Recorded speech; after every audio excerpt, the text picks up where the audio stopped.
Eternal Wedding Collections by Chungat Jewelry.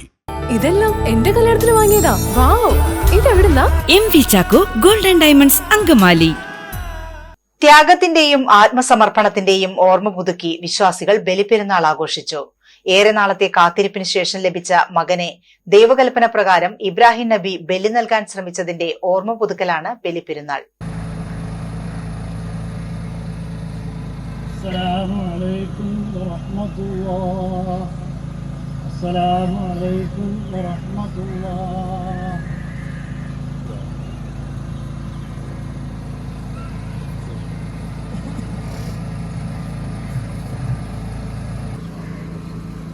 الحمد لله نحمده ونستعينه ونؤمن به ونوكل المشركون اللهم صل على محمد وعلى ال محمد كما صليت على ابراهيم ومحمد صلى الله عليه وسلم وشر الامور محدثاتها وكل محدثه بدعه وكل بدعه ضلاله كان امه قانتا لله حنيفا ولم يكن من المشركين നമുക്ക് അനുവദിച്ചു തന്ന രണ്ട് ആഘോഷങ്ങളാണ് ഈദുൽ ഫിത്തറും ഈദുൽ അദ്ഹയും.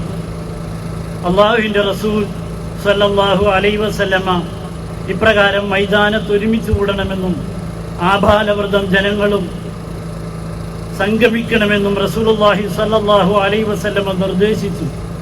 റസൂലുള്ളാഹി സല്ലല്ലാഹു അലൈഹി വസല്ലമയുടെ ചര്യ നടപ്പിൽ വരുത്തുകയാണ്. അൽഹംദുലില്ലാഹ്, റബ്ബ് സുബ്ഹാനഹു വ തആല സന്ദർഭവും സാഹചര്യവും നമുക്ക് അനുകൂലമാക്കി തന്നു. അൽഹംദുലില്ലാഹ്, അൽഹംദുലില്ലാഹ്, അൽഹംദുലില്ലാഹ്. പ്രിയമുള്ള സഹോദരന്മാരെ, പരിശുദ്ധ മക്കയിൽ അള്ളാഹുവിൻ്റെ വിളിക്കുത്തരം നൽകിക്കൊണ്ട് ഹജ്ജിന് ഹാജരായ മുഴുവൻ സഹോദരന്മാർക്കും മഖ്ബൂലും മബ്റൂറുമായ ഹജ്ജ് നിർവഹിക്കുവാൻ അല്ലാഹു തആല തൗഫീഖ് നൽകുമാറാകട്ടെ. കുറിച്ചാണ് വാപ്പ നഷ്ടപ്പെട്ടവർ, ഉമ്മ നഷ്ടപ്പെട്ടവർ, വീട് തകർന്നവർ, കൈകാലുകൾ മുറിഞ്ഞവർ, ഒരുപാട് നൊമ്പരങ്ങൾക്കും വേദനകൾക്കിടയിലും ജീവിക്കുന്നതിന്റെ പ്രവാചകൻ ഇബ്രാഹിം നബി അലൈഹിസ്സലാമയുടെ മഹത്തായ ത്യാഗ ജീവിതത്തെ അനുസ്മരിച്ചുകൊണ്ടാണ് ഈദുൽ അദ്ഹ നാം ആഘോഷിക്കുന്നത്. ഇബ്രാഹിം അലൈഹിസ്സലാം ഒരു മനുഷ്യനായിരുന്നു. ഇബ്രാഹിം അലൈഹിസ്സലാമയെ അല്ലാഹു പ്രാർത്ഥിക്കരുത്, വാപ്പ ഈ വാക്ക് കേൾക്കണം, ഞാൻ എന്റെ സ്വന്തം